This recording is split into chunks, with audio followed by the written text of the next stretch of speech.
here are my 3 things that helped me with the 300s and how I went from a 5th place ranked junior to the 2026 state champ in the 300 meter hurdles as a senior at the time of 41.94.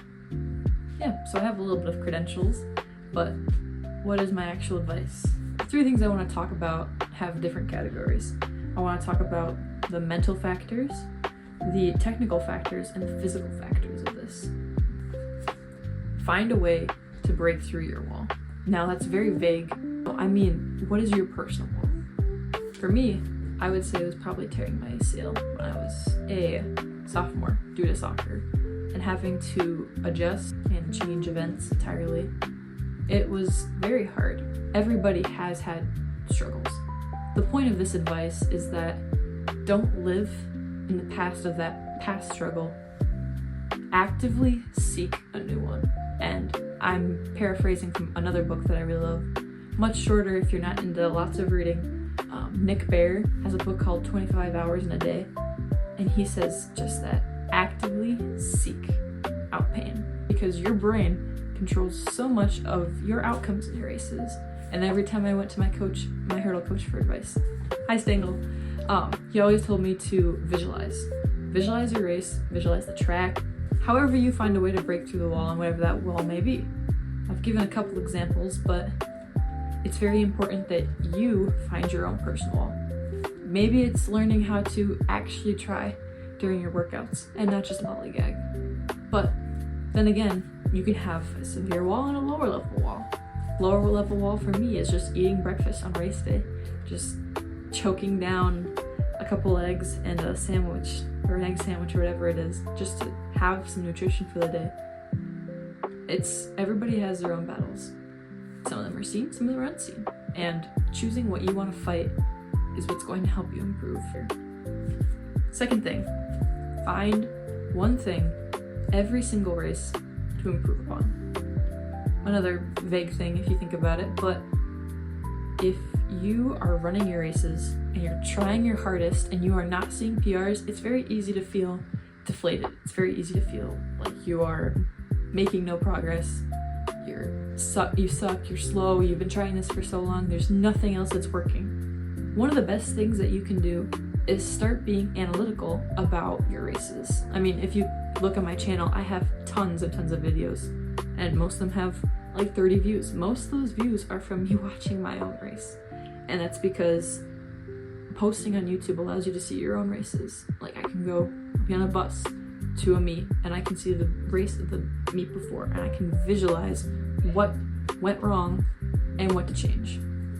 Like for me specifically, if you look at the times on there, it'll be like 45 or it'll be like 44, 45, 43, 43, 43, 43. Eventually got to the 42s, ran a low 42, and then I eventually ended it with a 41.96. That is not because I just tried my hardest. That is because I spoke with my coaches and we made a plan to figure out what the minute things that you can change will help you add up to. Now it's hard to say because maybe not everybody has somebody to film them. Okay, then another thing you can try to do is try to be as present as you can in your race.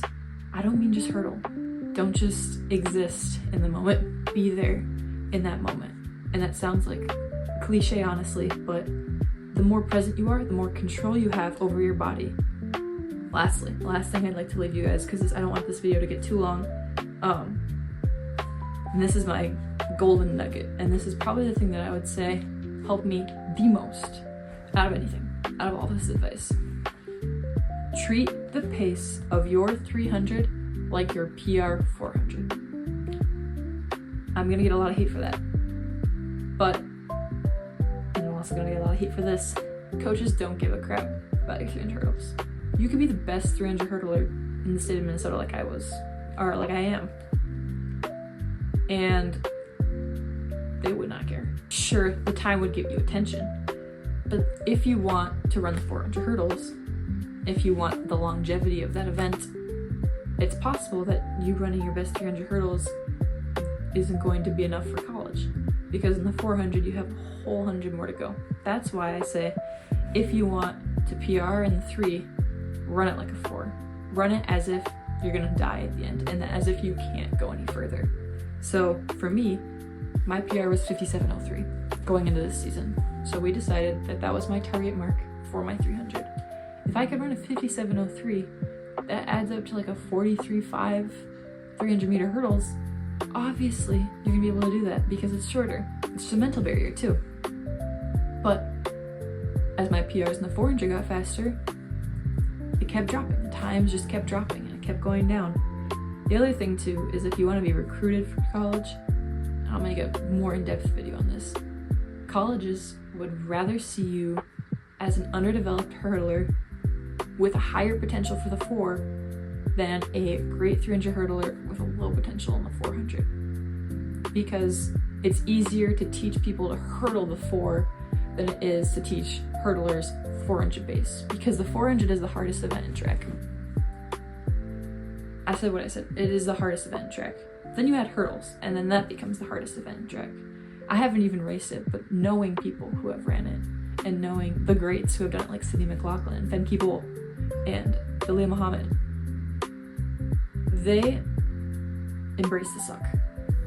That's something I wish I said earlier too, but finding a way to break through your wall is also embracing the suck. So, if we want to go back again, we have finding a way to break through your wall. That's a mental. Find one thing to improve on technically each race. It's a technical factor. And treat the pace of your 300 like a 400. That's a physical factor, but it's also a mental factor if you think about it, because nobody wants to run their PR on the 400. All it's about is about who can handle the pain the best, who can hold on the longest. That is what the true testament is going to be to you and to your speed.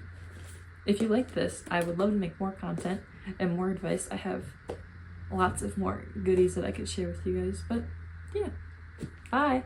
Thank you for watching, and I hope you stick around because I'm gonna make more content. And if this isn't your style too, that's fine. I also play lots of games, love nature, and I'm gonna do a couple vlogs soon here too.